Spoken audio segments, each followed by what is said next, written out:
The word for the day is bridges. I read a story about a fellow named Old Joe and a carpenter.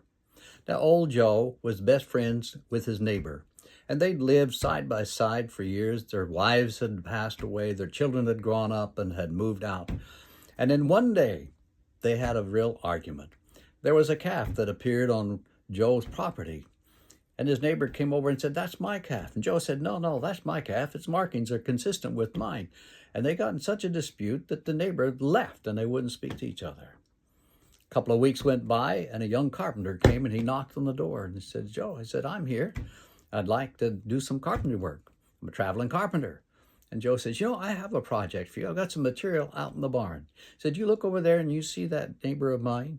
You see that trench that's between our properties? It's filled with water. That wasn't there a week ago. My neighbor did that just spite of me. And I tell you what I'd like for you to do. I've got material in the barn. I want you to go and take that and build a fence and build it so high that I won't ever have to look at my neighbor." The young carpenter says, "I can take care of that." So old Joe takes off and goes to town. And the carpenter goes to work, and he worked busily until evening, the sunset, and he gets his job done. And old Joe is coming back, and what does he see? Behold, there he is, a bridge. And walking across the bridge is his neighbor with his hand stuck out, and he says, "Look, I want to be your friend. That calf doesn't mean much to me. I just want to be your friend. It means more to me than that calf." And old Joe says, I want to be your friend too. And they took hands together. And there he says, "It wasn't my idea to build a bridge, but it was this young carpenter here."